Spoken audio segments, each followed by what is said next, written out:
All right, well, welcome back. This is the last piece of week 9's the French Revolution. So let's just jump right in. So we talked a little bit about the Declaration of the Rights of Man and Citizens. This was 1789, just as the Constitution is being finalized in the United States.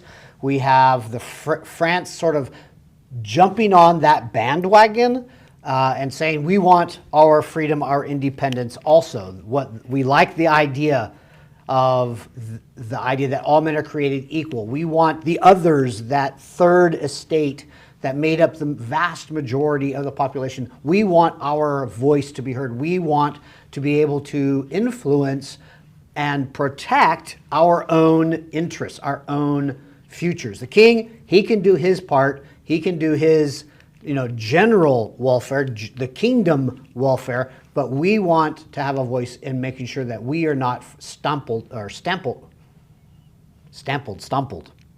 not trampled on. Thank you very much. We're not trampled on in our rights and our freedoms and our liberties. We've worked hard for what we've gotten, and we want to protect it. So they come up with the Declaration. And I told you last time that we looked at this idea that the sovereignty, the power that resides in any political body, any governing body, is essentially granted that right by the nation. This is different than in America where it's by the people. This is by the nation. And we ask the question, if it's not about the people, who then is part of the nation that gets to decide this? Is it everybody, or is it just a select few? Well, I want to go into this concept of nation because it's going to change the way France, and in fact, to be honest with you, many European countries sort of trickle into the latter part of the 1800s and early part of the 1900s. This idea of nation and who is the citizen of this nation, who belongs to this nation, is going to become very, very important. This is the tricolor flag of France during this time, the idea that identity is tied to a unified general will and purpose of the whole nation. The whole nation is what drives everything. It's sort of like the majority rules, but there are some certain elements to it that are a little bit different because it's not a true majority, it's just the majority of those people who are included, if that makes sense. Maybe we can make it a little bit more sense in a minute. So individuality is minimalized. It's not about me, myself, and I. It's about us, we. It's swallowed up in that majority voice. And as I said, the citizens possess these rights. But not everybody was a citizen under this new French Revolution. So before the Revolution, you had the kingly family as the flag. It was the emblem, the symbol of the nation and who they are. And you look at the kingly crowns and little florets and stuff. That was the focus of power and identity before the Revolution. Well, after the Revolution, we have these tricolors, and the white in the center, that represented the king, but the blue and the red, that represented the people. So, and they're equal portions. They're not, the king has the most part, and then you have a little border on each side that the people. No, they're all one and the same. And that was the idea that they wanted to go with this new national identity. But again, the question was, who are the citizens? Who belong under this umbrella called the nation? Citizens were defined to mean those who owned property. So if you owned property, then yes, you were part of that. But that's only about 20% of the total population. So 20% of the population is now the majority that defines who the nation is, that is able to designate or to grant sovereign authority over the entire nation. Well, what about the other 80%? The 80% were not likely landowners. Probably very few of them were business owners. They were peasants. They were people working on the farms and working in different land areas. Now, true, this is much more a greater representation than it was under the old system, but you still had a lot of people feeling that they were excluded under this constitutional monarchy. So, what happens? We're going to find out in a minute. We're going to find out that they're going to say, no, we're not going to do this. We're going to rise up and we're going to fight against this new constitutional monarchy. But there were a few people who really, backed this idea. They were people such as Count Mirabeau and the Marquis de Lafayette. Marquis de Lafayette actually was a friend of George Washington, fought alongside George Washington. I think, if I remember correctly, he even named his son George after George Washington. But he is the commander of the National Guard in France, the new National Constituent Assembly Guard that is protecting this new republic, this new sort of government under this constitutional monarchy. You'll notice the tricolor again in that cockade. That was usually held in their hats. Sometimes it was held sort of like a brooch on their lapels, and it identified them as we are part of the new revolution. And that kind of went on around 1790. That was where things were. It seemed to work. It was what they asked for.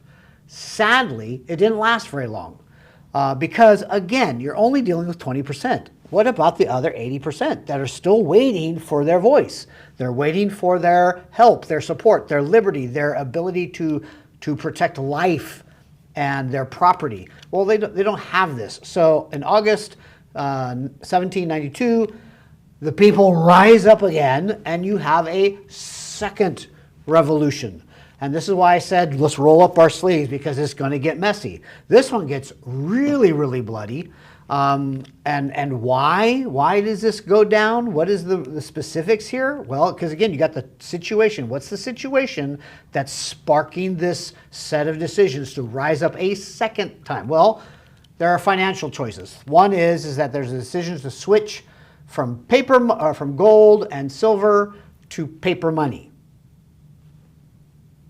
Now, everybody knows I will give up my gold and get a little piece of paper that says it's worth a buck. That's what we do in the United States. We didn't do it always that way, but that is what we are doing now. Well, that triggered a bunch of massive inflation because the store owner who used to receive gold, it's real, I can feel it, it's tangible, it has an actual value everywhere in the globe.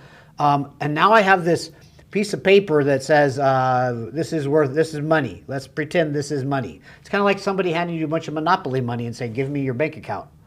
And I'll just honor the fact that you have the Monopoly money and that's good, right? Well, the shop owner isn't going to accept that. He's going to go, oh, this paper, I'll tell you what, give me 5 papers. You should give me 1, but give me 5 papers because I don't trust this paper stuff. And so instead of giving gold, you're giving now more money for the same product because they don't trust the paper. That's where the inflation goes. Nobody can buy food. Nobody can pay off debt. There's also the idea of religious changes and shifts. The constitutional monarchy makes the decision, we're going to make everything national, including the church. So all of you Catholic people, I know you're supposed to swear your loyalty to the Pope, to the church, but if you're in France, you're going to swear it to the king and to the nation. Swear it to the nation. You're going to serve the nation first, and then you can do what the Pope wants, or, your interest has to be the nation first. Well, some priests, in order to continue to work with their flocks or the people that are in their parishes, they agreed. They said, okay, we will do that. But the vast majority are like, no, the Pope is like eternal. He's been around since Christ walked the earth.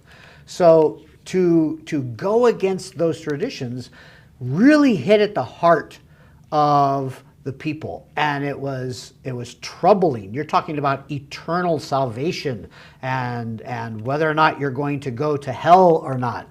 This was a matter of life and death, eternal life and death. And so it really caused a lot of strife. And again, I told you, King Louis is not really the strongest king at this time. He makes some poor choices. He didn't really care about revolution too much, not really. He would go along with the revolutionists because, that's safe. But really, he was working secretly with foreign countries against the revolution. He's royalty. He's royalty. Most of the rest of Europe is royalty as far as the rulers and the power.